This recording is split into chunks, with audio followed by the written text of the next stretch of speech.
Hi there. My name is Ron Wilson. I just wanted to take a minute to welcome you to this course.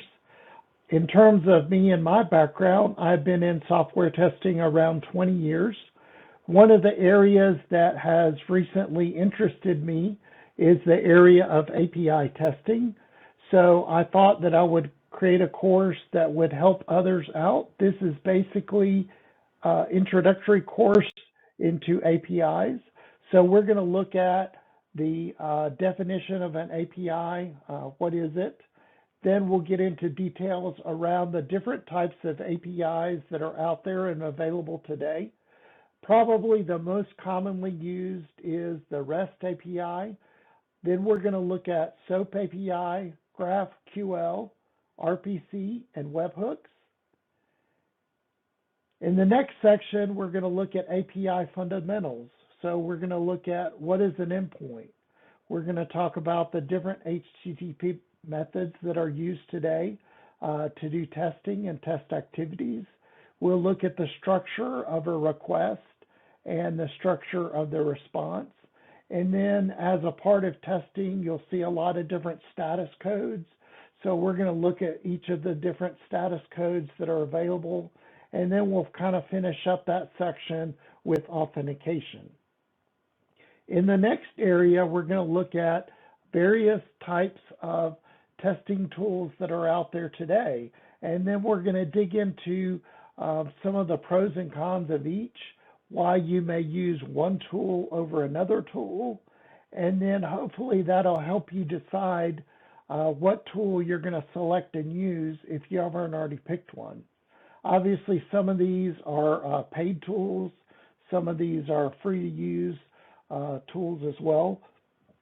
So there's a wide variety and assortment of those that you can consider as you move forward.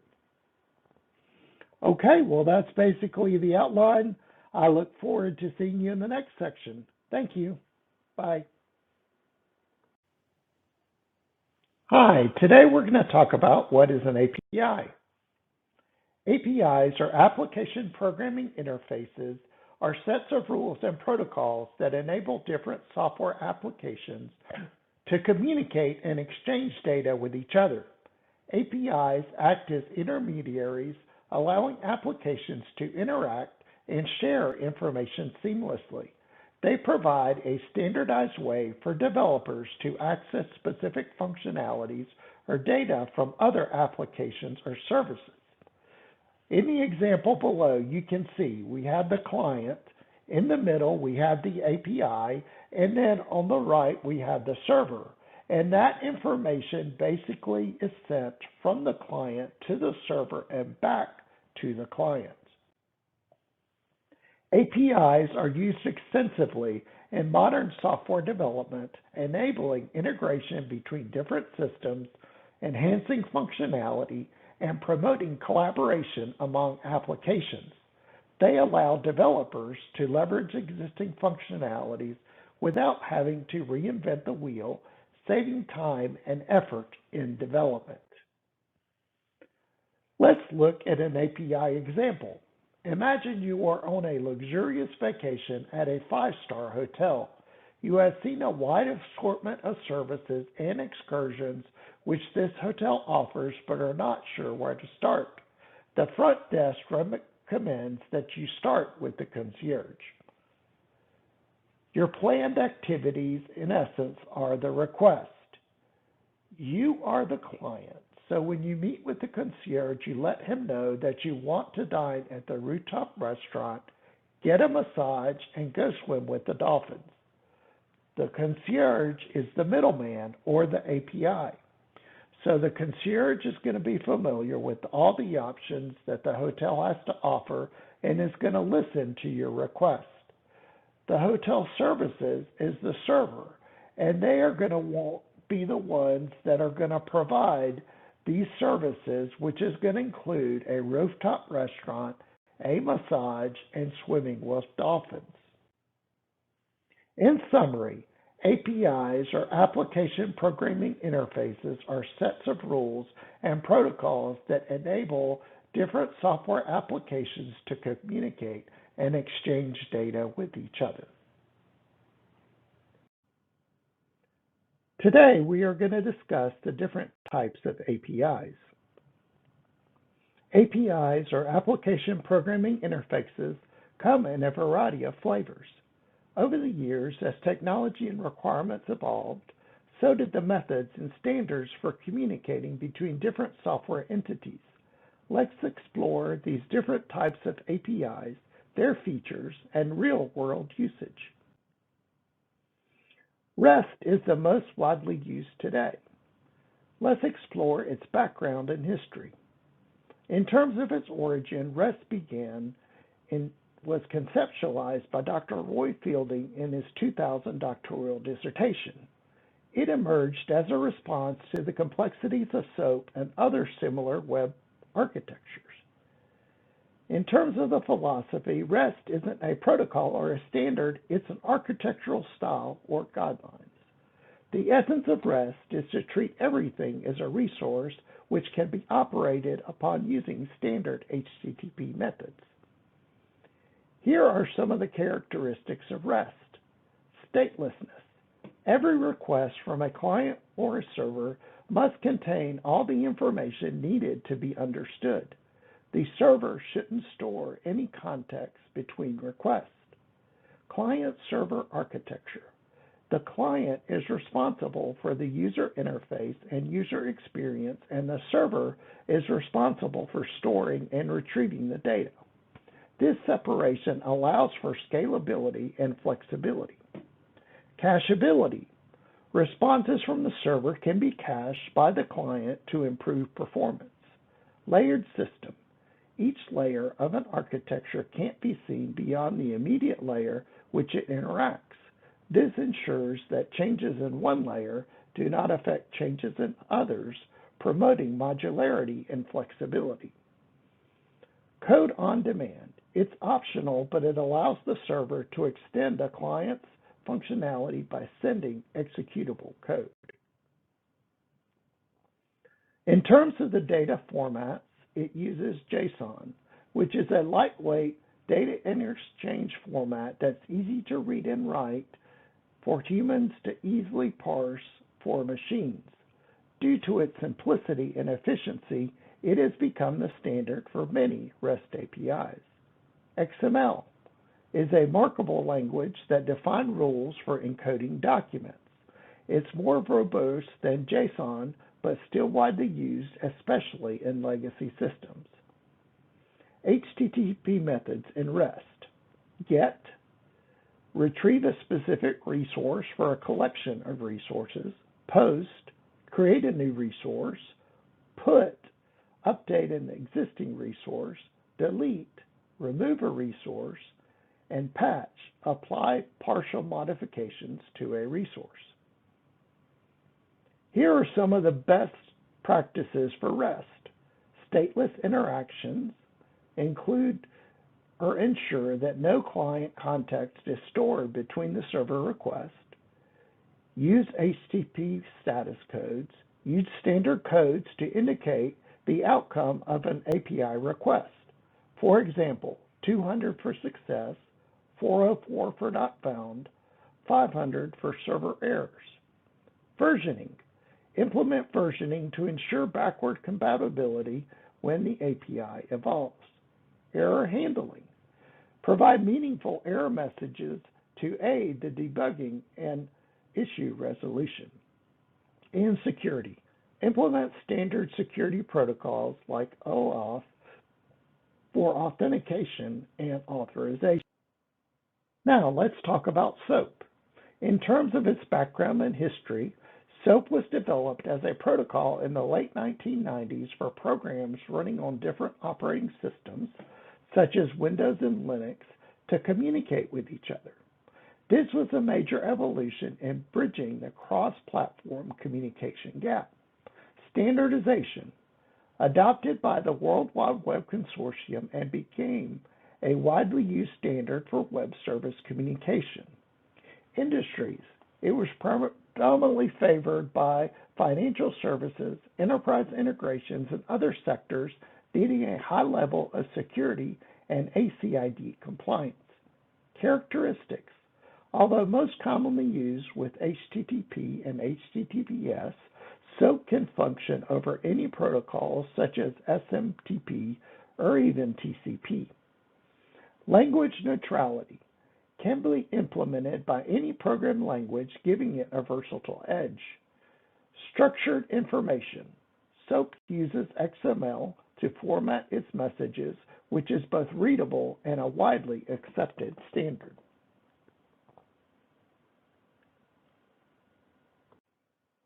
Here is the structure of SOAP. It has an envelope, which has the root element which defines the start and the end of message and encapsulates all those details. It also has a header. The header contains metadata for the message. It includes authentication, transactions, payment processing, etc. Headers are optional, but they do offer capability extensions. Body. This is where the actual message content resides. The body carries the details of the request and the response. Fault. An optional sub-element of the body, it provides information about errors which occurred while processing the message. Web service standards. Web service security adds security to the web service, ensuring data integrity and confidentiality. It also supports multiple security tokens. Readable messaging. This helps to deliver messages reliably between distributed applications. It's crucial in applications like financial transactions. Atomic transaction manages transaction to ensure ACID properties. This is vital in use cases which transfer the autonomy is necessary. Discovery provides a way to discover services running on a network. Here are some advantages and disadvantages of SOAP. Advantages. It's highly extensible via the WS standards. Strong typing using XML schema. Provides a mechanism for service discovery using UDDI. Built-in error handling with the fault element. Strict standards help to ensure uniformity. Here are a few disadvantages. It can be bulky due to verbose XML format. Parsing XML can be CPU and memory intensive, and it also tends to be slower and requires more bandwidth compared to other lightweight protocols. Let's look at GraphQL. GraphQL was developed by Facebook in 2012 and released as an open source project in 2015. It was developed to solve some of the inefficiencies associated with traditional REST APIs.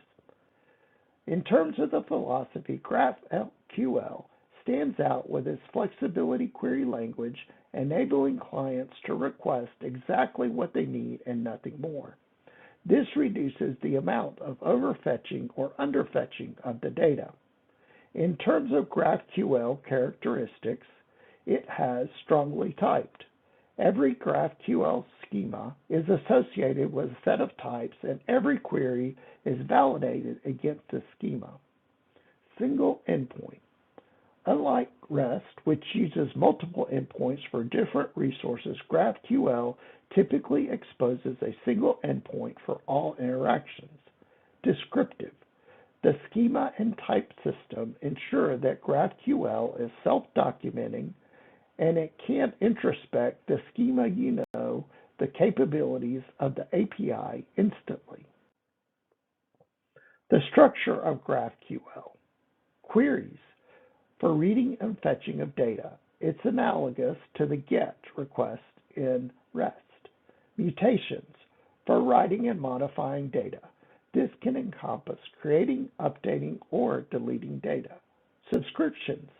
To maintain real-time connection with the server and get instant updates when data changes.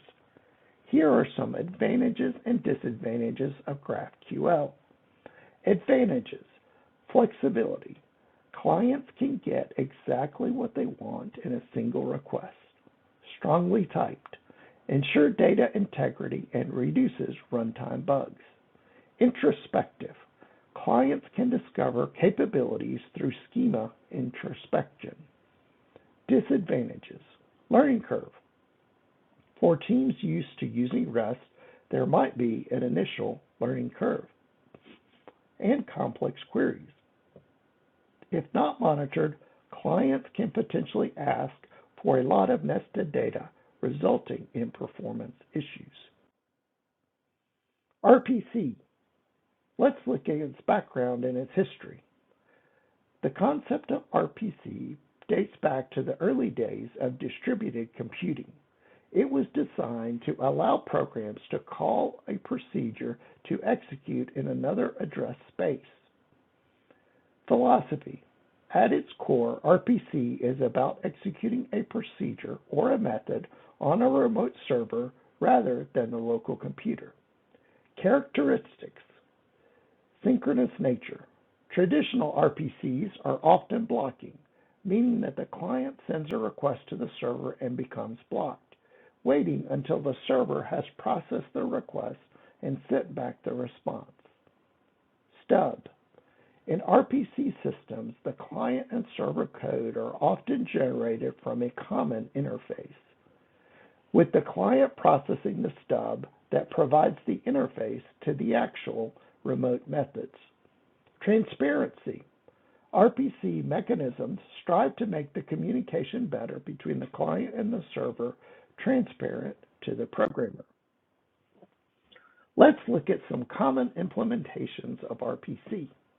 XML RPC is a simple, portable way to make remote procedure calls over HTTP. It can be used with a wide variety of programming languages. JSON RPC. Much like XML RPC, but instead of XML, requests are encoded in JSON. gRPC. Developed by Google, it's a modern open source RPC framework that can run in any environment. It uses protocol buffers as its interface definition languages. Here are some advantages and disadvantages. Advantages. Efficiency.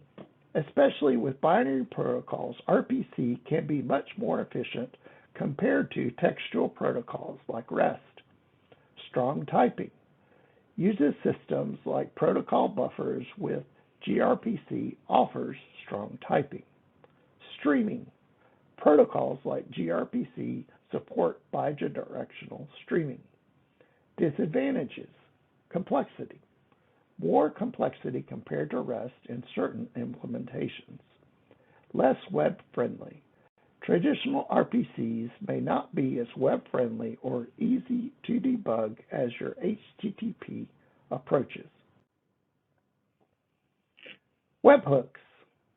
In terms of the background and history, as the web applications grew more complex and interactive, there emerged a need for real-time data updates without constantly polling a server. This led to the development of webhooks as a push mechanism. Philosophy. Webhooks are essentially user-defined HTTP callbacks. They provide a way for apps to communicate automatically with each other by sending real-time data whenever a specified event occurred. Characteristics. Event-driven. Webhooks operate on the principle of events. When a specific event occurs in the source application, it triggers the webhook to send data to the target URL. Asynchronous. Webhooks work asynchronously, meaning that the source application doesn't wait for the receiving application to respond. Simplicity. As its core, a webhook is just an HTTP request that goes to a specific URL. Common use cases of webhooks include notifications. Notification to admin when a user signs into a platform. Continuous integration and continuous deployment. Triggering builds or deployments based on code commits. Data integration. Automatically updating CRM records when a user modifies their profile in a web application. Here are some advantages and disadvantages of webhooks. Advantages: real-time operation. Instantly sends data without waiting for periodic checks. Reduced server load. Eliminates the need for constant polling, thus saving resources. Flexibility. Can be integrated with almost any application, offering extensibility and interoperability. Disadvantages: security concerns. If not properly secured, webhooks can be exploited. Unreliable networks.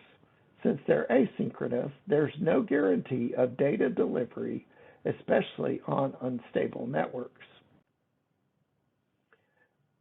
As we have reviewed in this chapter, there are many types of APIs. REST are the most widely used today. Each API serves its own purpose and advantages and disadvantages to using them. Hi there, we're going to talk about API fundamentals today. Here are some of the basic components of APIs. We have endpoints, HTTP methods, requests, responses, status codes, and authentication. An endpoint. An endpoint is a specific URL where an API can be accessed. It represents a specific function of an API, and its structure gives a hint about its functionality. Typically, an endpoint responds to a specific resource or a set of resources. Endpoint structure.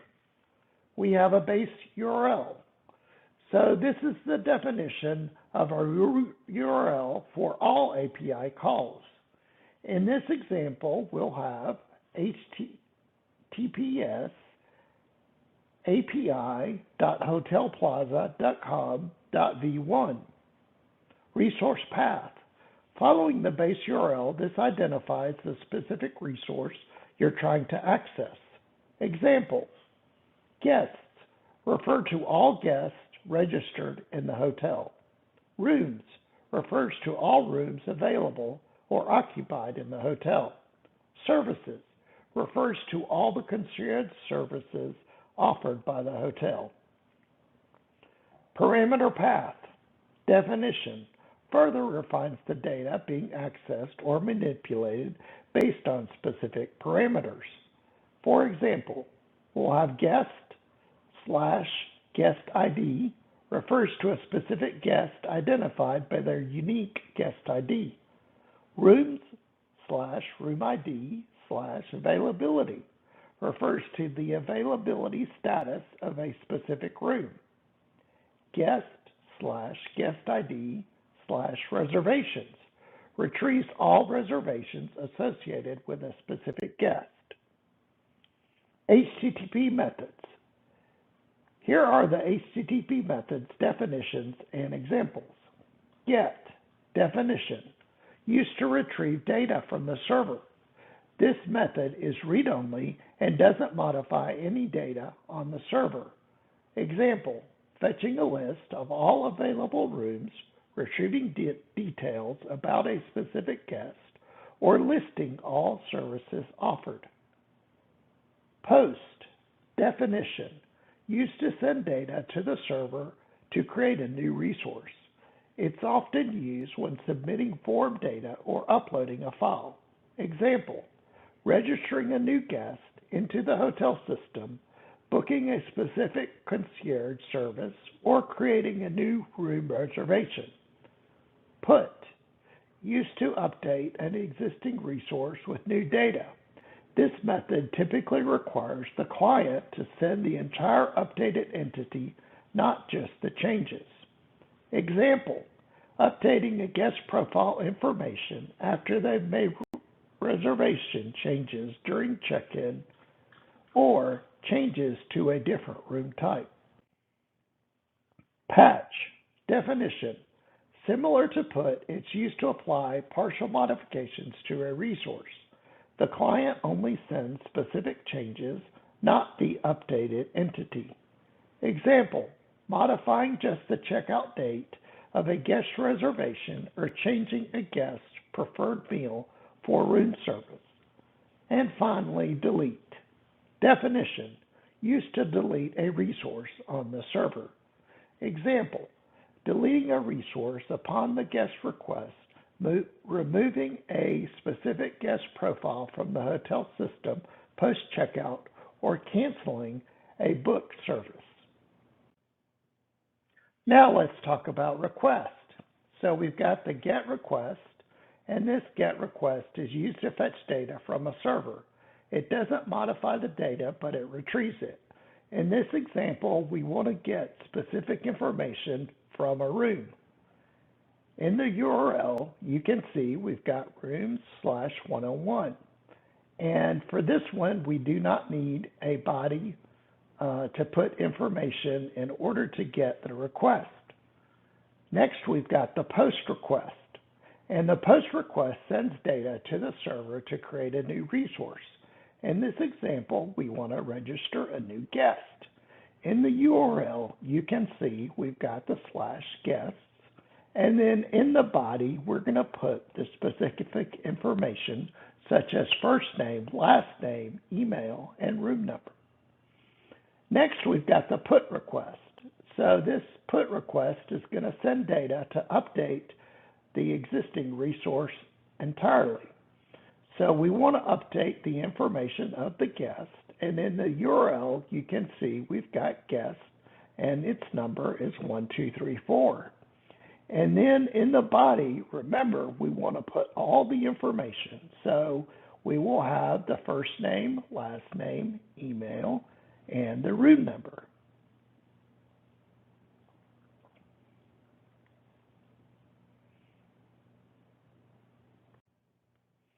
Here we have the patch request. So we want to send information to partially update a resource. In the request, we want to just modify the email address of a guest. So you can see in the URL, we have guest and then the guest number 1234. And in the body, we want to put the email and have the new email information. And then finally, we have the delete request. Request the server to delete a specified resource. In this example, we want to delete the guest reservation. And we'll have in the URL guest/1234/reservation. And in the body, it's not necessary to put anything in for delete request.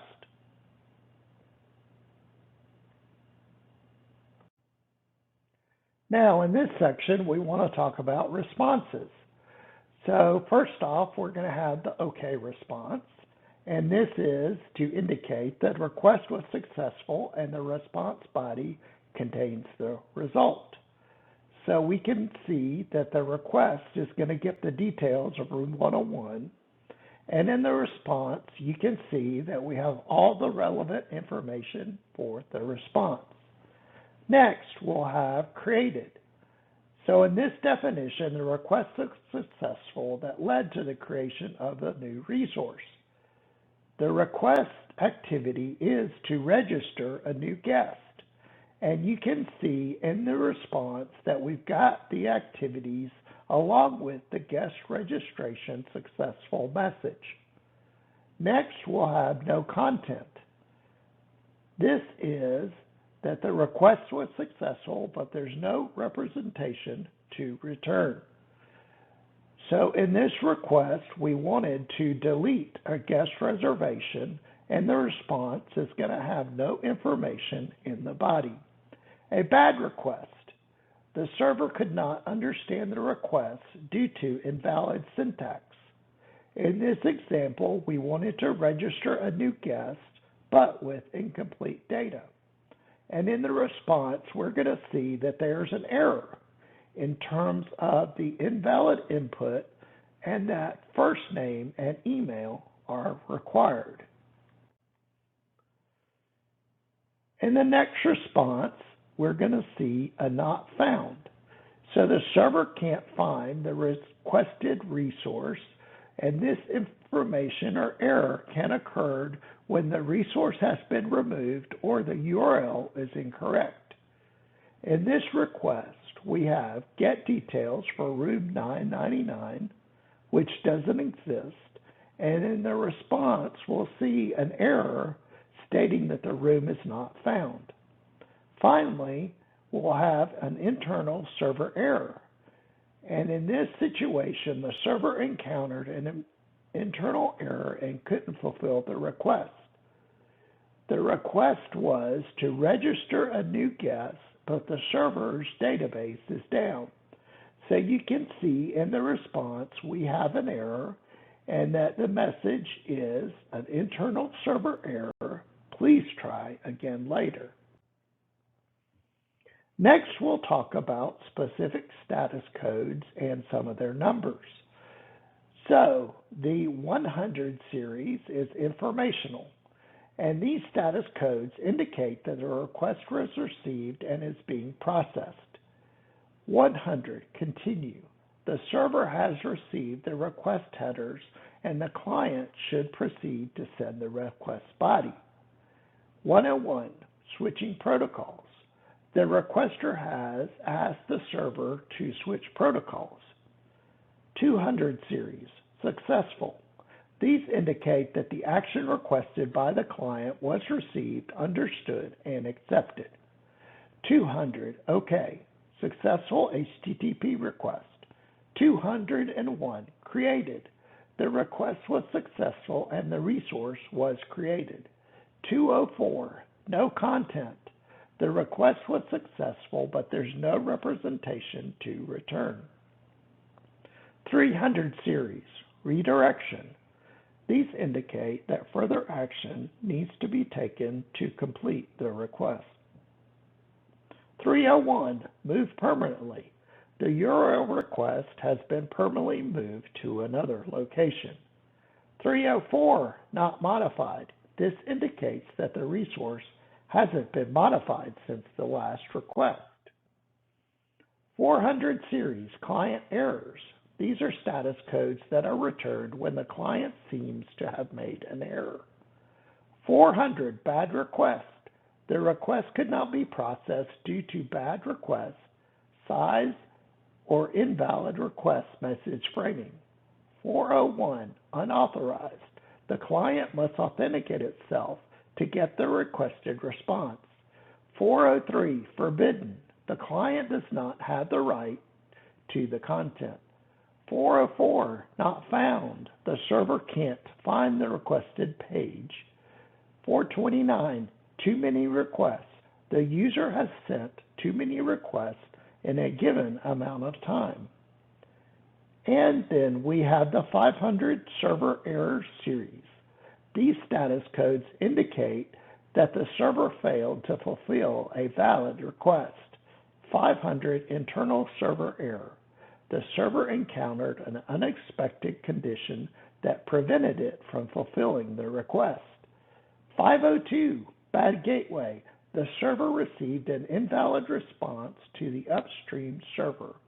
And 503, the server is not ready to handle the request. Common causes include server overloads or server maintenance.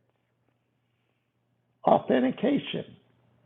Authentication is the process by which a system verifies the identity of a user, device, or system attempting to access its resources or services. It ensures that an entity, whether it's a person using a username and password, a device using a certificate, or a system using an API key, is indeed who it claims to be. In the context of web services or APIs, authentication is crucial for security, protecting sensitive data from unauthorized access, personalization, delivered tailored experiences based on the identity of the user, and accountability, keeping track of who did what, especially in systems where tracking changes or actions is crucial. Common methods of authentication. Username and password. This is the most traditional form of authentication. The user provides a username or email and a password, and the system checks these credentials against its database. Token-based authentication. After initial authentication, the system provides the user with a token. This token is sent with subsequent requests to prove a user's identity. API key, a secret key provided to developers or systems to access an API. It's usually sent in the header of the HTTP request. OAuth, a common protocol used for token-based authentication, especially for third-party applications to seek access user data without needing their password. For example, when you log into a new app using your Google or Facebook account, it's likely OAuth. Multi-factor authentication, an enhanced security measure where users are required to provide 2 or more verifying factors to gain access to a resource. This could be something they know, such as a password, or something they have, such as a phone or hardware token, or something like a fingerprint. And finally, we have certificate-based authentication. This uses digital certificates to prove a user's device or system identity. This method is often employed for server-to-server authentication. In summary, we have talked about the endpoint, and the endpoint refers to a specific URL where an API can be accessed by a client application. It represents a particular function or resource in an API, such as retrieving user information or updating product data. HTTP methods.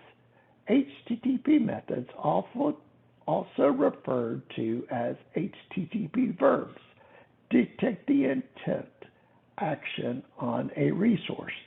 Standard methods encompass get to retrieve data, post to submit data, put to update data, delete to delete data, and others. Request. A request in the context of APIs means that though a client communicates with an API endpoint, it is comprised of a HTTP method, headers, and potentially a body which holds the data for server processing. Responses. A response is the server's ability to reply to the client post-processing a request. It generally consists of headers, a status code, and a body. Status codes. Status codes are 3-digit indicators returned by the server to signify the result of an HTTP request. They categorize outcomes with a 200 signaling success, 400 indicating client errors, and 500 signifying server errors, etc. And finally, we have authentication. Authentication is the procedure of confirming the identity of a user, device, or system verification process, ensuring an entity is genuine, often utilizing mechanisms such as password, tokens, or OAuth. Once authenticated, permissions dictate how an entity reacts with resources. Hi there. Today we're going to talk about API testing tools. There are several tools out on the market, but we are going to cover the top 10 list. Let's jump into them. The first one we're going to talk about is Postman, and probably the most well-known. So Postman is a powerful tool for API testing that provides functionalities to send requests, view responses, and much more. Here are some of the pros. Postman has an easy and friendly interface, which is easy for beginners to set up and run tests. It also offers collaboration features, so teams can share collections and environments and work on those together. In addition, Postman has scripting, which allows pre-request and test scripts using JavaScript. And it offers integration, so you can integrate those with CI/CD tools. Some of the cons. It has performance issues, and some of those can be sluggish, especially with large response bodies. Memory usage. It tends to consume more memory, especially with many tabs open. SoapUI is a tool tailored for SOAP and API request testing with features like mocking, load testing, and reporting. Here are some of the pros. It's comprehensive, so it has robust functionalities for both functional and performance testing. In terms of scripting, it supports Groovy scripting for advanced scenarios, and it also offers data-driven testing, so you can feed test data from external sources. Some of the cons. It has a complex UI, so users might find the interface daunting. And performance. It is known to consume more system resources. The next tool is JMeter. So JMeter was initially designed as a load testing tool, but it is also versatile and it is known for API testing. Some of the pros. It is open source, so it is community supported and has extensive plugin system. It is scalable. It can simulate multiple users for load testing. And it also offers protocol support. So it supports various protocols, not just HTTP and HTTPS. Some of the cons. It does have a learning curve, so beginners might need some time to adjust and grasp its functionalities. Also, from a GUI perspective, it can be resource intensive when conducting high concurrency tests. Rest Assured is a Java-based tool that simplifies the testing of REST services. Pros, it's code-driven, so it offers flexibility and control. Integration, it seamlessly integrates with Java-based frameworks. BDD syntax, it supports behavior-driven development approach. Cons, it's Java-dependent, so it requires knowledge of Java, and it lacks a GUI, so this may not appeal to those who are used to graphical interfaces. Apigee is a holistic API platform that includes testing, monitoring, and other functionalities. Some of the pros. It has a comprehensive suite. From design to monitoring, everything is under one roof. Analytics. It provides insights into API usage and performance. Security features. It offers advanced threat protection. Some of the cons. There is a cost, so it is an enterprise-grade solution that might be pricey for small organizations. And it is complex, so it might be an overkill for simple API testing needs. Catalan Studio is a comprehensive testing platform for various applications, including APIs. Some of the pros. It is all-in-one, so it supports web, mobile, desktop, and API testing. Scripting. It supports both Groovy and Java for scripting. Built-in CI/CD integration. It has a ready-made integration for CI/CD pipelines. Cons.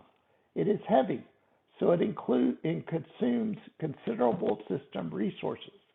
It also has a learning curve, so multiple features might require time to master. Paul is a native Mac API tool with a rich interactive interface. Pros, user experience.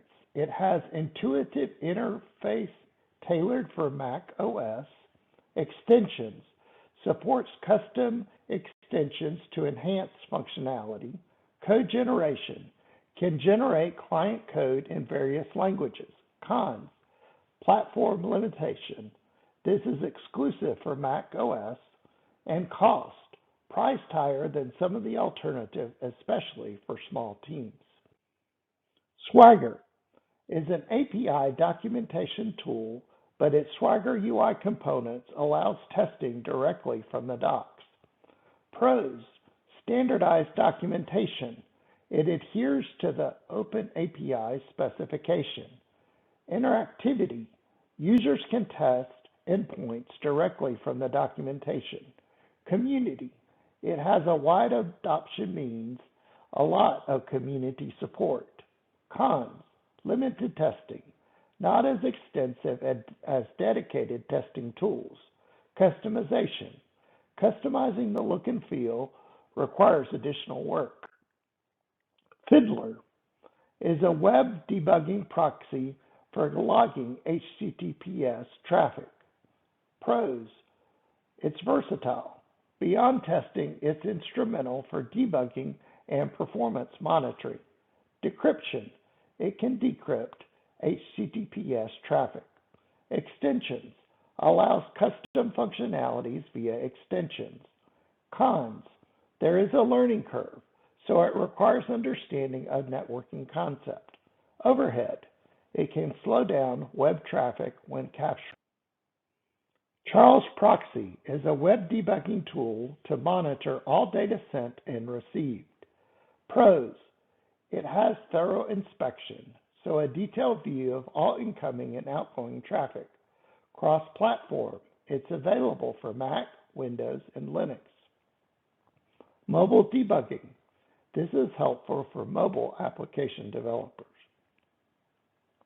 Cons, some find the UI a bit dated, and there is a cost in terms of the commercial software, so it does have a price tag. API testing tools offer a wide assortment of capabilities designed to ensure that APIs operate efficiently, securely, and as intended.